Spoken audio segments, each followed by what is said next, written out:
Hello, જય શ્રી કૃષ્ણ. તમારું સ્વાગત છે મારા કિચનમાં. આજે આપણે બનાવીશું આપણા ગુજરાતીઓની ફેવરેટ ઢોકળાની રેસીપી, પણ એક અલગ ટ્વિસ્ટથી બનાવશું.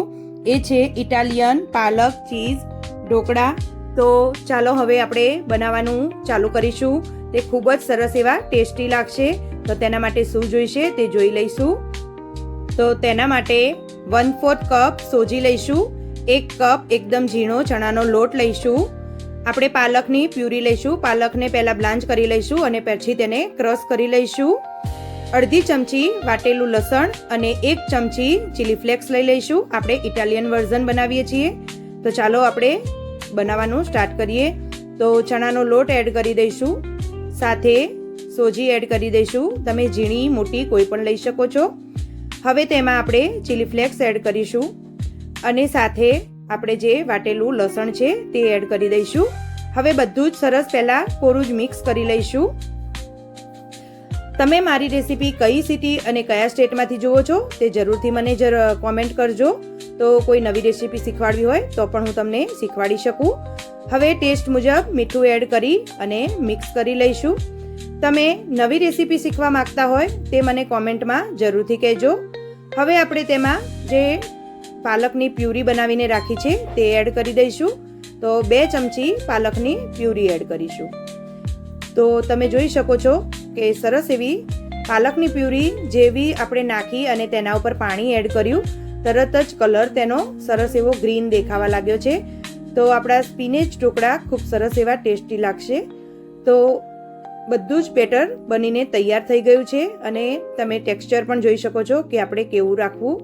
હવે તેમાં અડધી ચમચી સોડા એડ કરીશું. તમે ઈનો પણ લઈ શકો છો અને ઈનો લેવો હોય તો પૂરું આખું 1 પેકેટ લઈ લેવાનું છે. તો આપણે હવે ઢોકળા બનાવવા માટે ટીન તૈયાર કરી લઈશું. તો સરસ એવું આપણું બેટર ફ્લફી બની ગયું છે. આવું ફ્લફી થાય તેવું તમારે બનાવી લેવાનું છે. તો ટીનને મેં તેલથી ગ્રીસ કરીને તૈયાર જ રાખેલું હતું. હવે તેમાં આપણે બધું જ બેટર એડ કરી દઈશું. આ ઢોકળા એકવાર જરૂરથી બનાવો અને ટેસ્ટ કરો અને મને કહેજો કે તમને ટેસ્ટમાં કેવા લાગ્યા.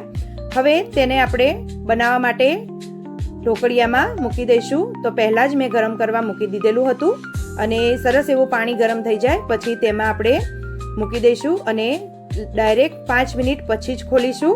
તો તમે જોઈ શકો છો કે કલર પણ ખૂબ સરસ એવો આવી ગયો છે અને ઢોકળા બનીને તૈયાર પણ થઈ ગયા છે. તો હવે તેને આપણે નીકાળી લઈશું. અને આ ઢોકળાને તમે એમ પણ ખાઈ શકો છો અને વઘારીને પણ ખાઈ શકો છો. જો તમારે એમ જ ખાવા હોય તો તમારે સિંગ તેલ સાથે તમે ખાઈ શકો છો. હવે આ ઢોકળાને આપણે એકદમ ગરમ ગરમ જ નીકાળી લેવાના છે. તો તમે જેવું ટીનની સાઈડની કિનારી ખોલશો એટલે તરત જ તમારા ઢોકળા બહાર નીકળી જશે. તો તમે જોઈ શકો છો કે આપણે ટીનમાંથી સરસ એવા ઢોકળું નીકળીને તૈયાર થઈ ગયા છે.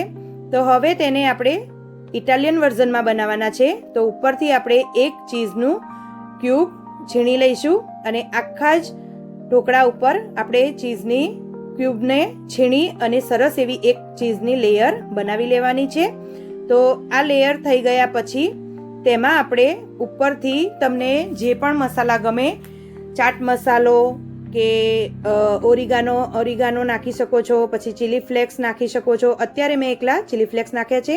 હવે તેના ઉપર ઢાંકી અને 5 મિનિટ માટે આપણે મૂકી દઈશું જેથી ચીઝ મેલ્ટ થઈ જશે.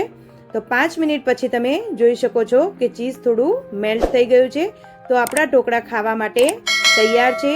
આ ઢોકળા તમે બાળકોને લંચ બોક્સમાં પણ આપી શકો છો.